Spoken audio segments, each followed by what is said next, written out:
Polls have opened in Spain's snap election, which could see the far right winning a place in government for the first time since democracy was restored.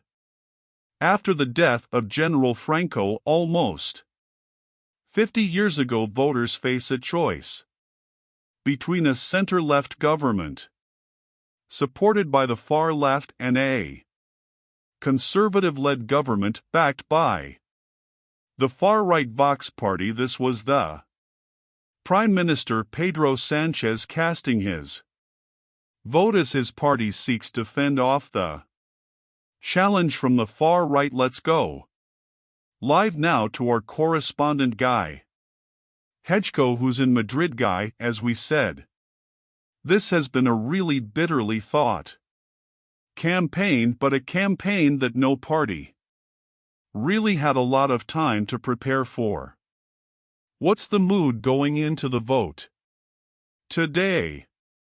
Well, silly, I think people are aware that this is a very unusual election that has been called in the middle of summer. That's never happened before here in Spain, and there could be some consequences of that. For example, it could affect turnouts because of the heat we're seeing. It's going to be up in the mid 30s Celsius today in Madrid. It'll be hotter than that in some other areas of the country, and also many people have gone on a holiday, so those issues create all sorts of uncertainties surrounding this election. What we do know is what you mentioned there, that this has been a very acrimonious campaign. Spanish politics is extremely polarized between the left and the right, and you know that has been reflected throughout the campaign with a political left that has been constantly warning against a victory for the Conservative People's Party because they say that the People's Party falls short of a majority, which looks likely they will have to rely on the far-right box, and that would bring a far-right into a coalition government, potentially so.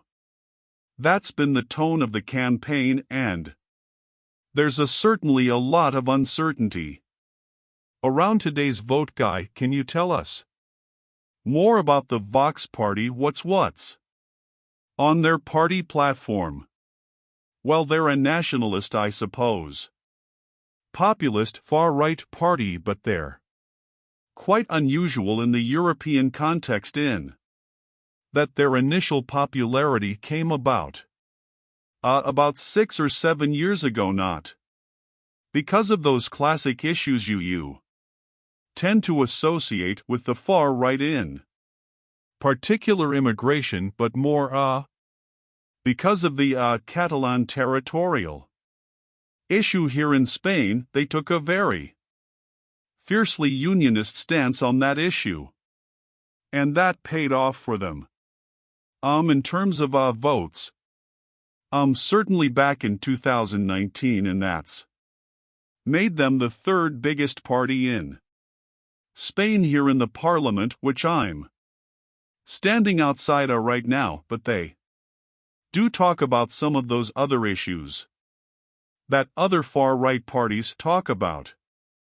They want to set up a naval blockade around Spain's coastline to stop more migrants arriving from North Africa, for example. They have been battling the issues like the gender reforms, then introduced gender equality reforms introduced by this government, reforms on equality in terms of the LGBTQ community. So those are the kinds of issues that interest them, and it looks like they will be battling for either third or fourth place in today's election.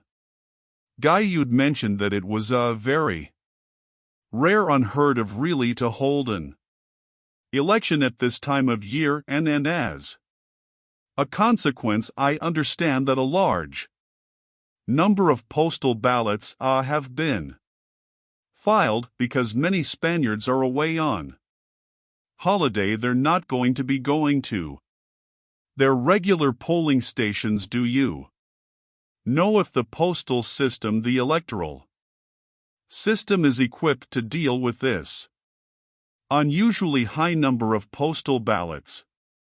Well, we told them more than 2.5 million postal votes were cast.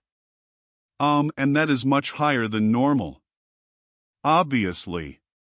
And that's because of this election being called at this time of year. You know, many people wanted to go on holiday, so they cast their postal ballot, and then they could go off on holiday. And we don't really know necessarily the impact that having this election at this time of year is going to have, for example, on turnout. We don't know if it's going to put off people, perhaps older people, from turning out because of the heat. But in terms of the postal votes, we're told that the postal system has been reinforced in terms of personnel.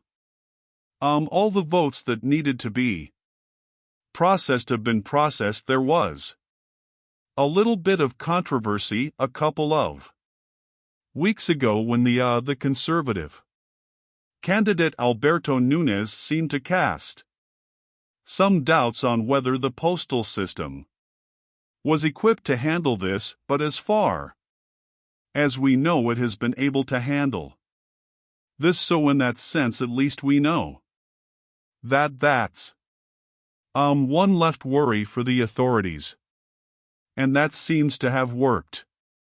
Okay, Guy, thank you, and of course we're going to be following this story very closely throughout the day, getting updates from Spain. Guy Hedgeko, thank